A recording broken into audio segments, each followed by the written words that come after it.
The next one we did, and that's not a very good photo, these was a work from the Torres Strait called Gellermay Sun. The Torres Strait Islands, if you know Australia, are off the very, very northern point of Queensland between Australia and New Guinea.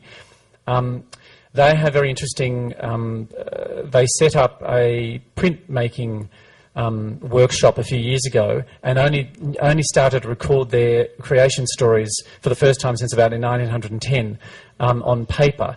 And the dugong is very sacred to the Torres Strait Islanders, and they have very interesting creation stories and produce this amazing suite of prints which we bought and then toured for Foreign Affairs and Trade. This is our current touring show, which will be coming to the Taipei Fine Arts Museum next January, so you will get a chance to see this one. It's a works from the Balgo Hills. The Balgo Hills are an area of West Australia, sort of 1,000 kilometres south of Darwin, in the middle of the desert. And it's a group of different language-speaking Aboriginal people who come together to Balgo Art Centre to paint. They're very, very beautiful, highly coloured works. And if you know, I don't know if you know much about Indigenous art in Australia, but what the paintings are about, they're of the landscape, but not about the landscape. They're really about a dreaming. Each artist has their own dreaming, and the dreaming is kind of the mythological creatures that inform and created the landscape in the dreaming time, and also inform and created Aboriginal law. So these paintings are very much about spirituality, the kind of religious paintings, and they're also landscape paintings, because the two are completely intertwined in Aboriginal culture. You can't pull them apart.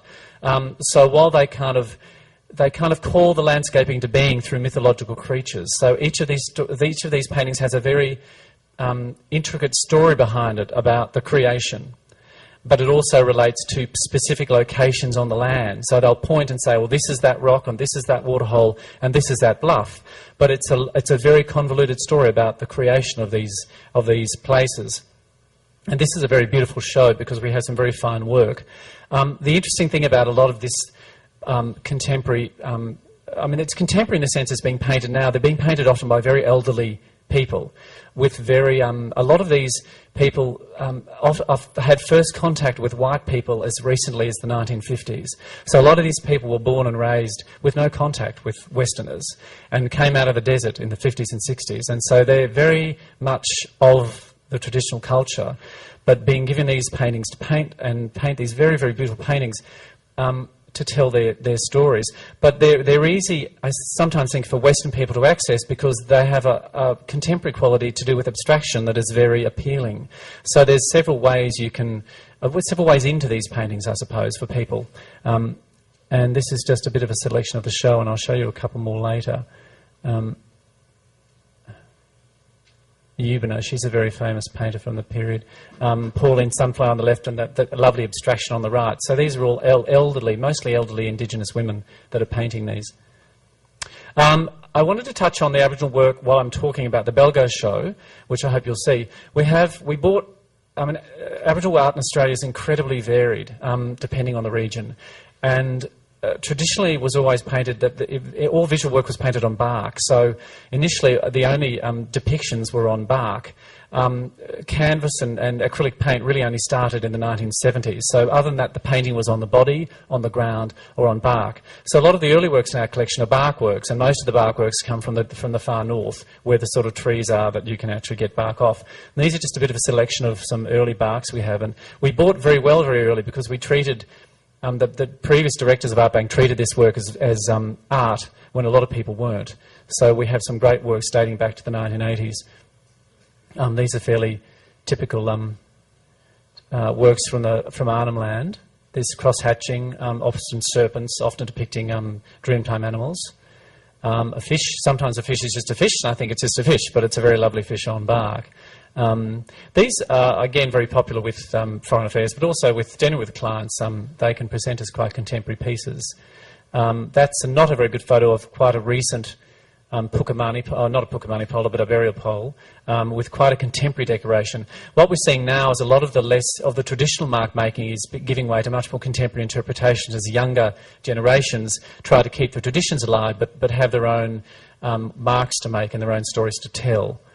Now, this is a bit of a tour guide now, because I was lucky enough to recently, last week, just before I came to Taipei, I was in the Kimberleys, which is in the far northwest of Australia, visiting Aboriginal communities and also visiting the art centres where a lot of these works are made. So it's nice to see a little bit of the landscape. I didn't have great photos of it. That this is the middle of the dry season, but that's a waterhole that we went to, which is a permanent one. And that's just to give you outside a sense of what the landscape is like. Very pale, very dry, but very, very beautiful. And the colours very subtle, and yet these wildly colourful works often come from this landscape. These are just these are all artists. This group of Aboriginal women are artists that we met and were talking to and had lunch with. And they live in this is one of the art centres we went to visit, and these are works by the women. These are very typical works for the Kimberleys. These very, very typical. The ochres the colours come from the earth. All those colours are ochre colours, and they come from the dirt. So all that colour work is directly from the landscape. None of those colours exist outside the landscape. So they're all just little works, typical works that were in the art centre by some of those women we saw. Now this is me with quite a senior artist called Rusty Peters, who's quite a character, and this is one of his paintings, which is a very beautiful painting called Two Laws. He painted this. It's about white man's law and black man's law, and hence the division in the work. And it has quite an interesting history and meaning. But then you sort of see it next. You see it there in location, which is in Sydney Water. The client I was telling you about that, and that's in the chairman's office in Sydney Water. So they travel a long way, these works, and they look quite different. These are a selection of works. That's by a very famous and now deceased artist called Paddy Bedford from up in that area. And that's very much about the mud. Two types of mud that's about. The mud that gets sticky and the mud that stays dry. And sometimes the stories are that simple and the meanings are that simple. That's another work by Rusty, who I was sitting with before. And very much about a cave and a hill and the valley and the rivers. I mean, you can read that as a landscape, and it's also about the story of creation. These are two works by Rusty. These are about the station he was brought up on. These are literally depictions of Bedford Downs, the station he was raised on, and that's them in a chemist in South Yarra. So they end up in the oddest places, and it's kind of nice in a way that they do. These dramatic works about growing up in the northwest, ending up in a retail shop. So we have some pretty interesting clients. This is an interesting word. This is a sign of how work's developing. This is from the same area, but this is an artist who's really taken to colour, an elderly artist called Rami Ramsey, who has been part of all the developments in the art up there, and he's taken as an older man to now making the same sort of works but with this vibrant colour. And these are recent works that were in a show up at the Telstra Awards, which is a big Indigenous art award in Darwin. He had a show of these works which are electric and utterly surreal, really, and yet the work of a very elderly Indigenous man who actually lives there. So all of that colour's coming out of that landscape. So it's very hard to imagine how that happens, but it does. This is just to show you how real this culture still is. These were actually used in a recent funeral. The same artist who made those recent works made these particular works for use in the funeral ceremony, and they carry them. They're coloured string, and they sit off the back of the mourners and over their heads, and the ceremony is very, very beautiful. We saw some photos of it, but then once they're made, they're just discarded, and they're no longer needed, and they're thrown away. But they're quite beautiful in their own right. And these were just discarded up there when I was there. So it's very much still a living culture. It's a fascinating area to collect and a fascinating area to study. These are just some more recent, younger works. That's a yam dreaming. Often if the dreamings aren't about water, they're about food, because they're the two most difficult things to come by in the Australian landscape. Again, some Balgo works, very beautiful works. A Suite of Prints, Ivan Shepherd on the left, and Nabaru Bullen on the right, highly coloured. Stumpy Brown. So that's very much the range of coloured, that sort of vibrant electric works you'll see from that area. This is an interesting word, Ginger. Some of these artists have become... He used to be a ranger. He studied overseas. Some of these artists are going back to try and keep the traditions alive, despite being quite sophisticated and having quite varied lives. Marinka Baker, I won't... but this young artist called Claude Carter, he's only young, and he's gone back to found his own community and try and very much keep the sort of painting that he inherited from his elders alive. So there's a movement, some of the artists are moving, the younger artists are moving back towards that, and some are doing this. that I wanted to touch on, and this is the sort of show I'd love to do for DFAT and travel, is look at contemporary urban Aboriginal art, because that's the other side of the coin in Australia at the moment. There's a lot of very interesting work being done about identity by Indigenous people in the urban centres. This is a terrific work by a young artist called Christian Thompson, who's a performance artist and a photographer, and it's about identity. It's about his identity as a young part Aboriginal man. He's holding up these pieces to his eye that are traditional representations of Aborigines, but he's also an element of performance. He wears that ruff and does a lot of performance work. There's a great... Hang on, I'm just going to flick through mine over here.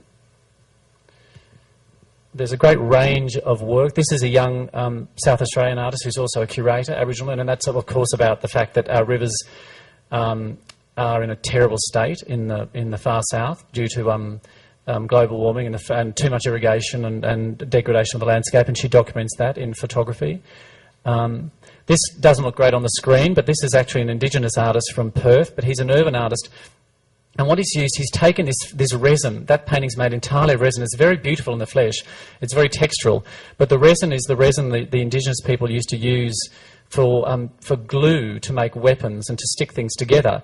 But then the Europeans came and used the same resin to French polish their furniture. So it's really a work that's about this use of this resin in two very interesting ways, and in the Indigenous way and in the colonial way. So he's making comments about that.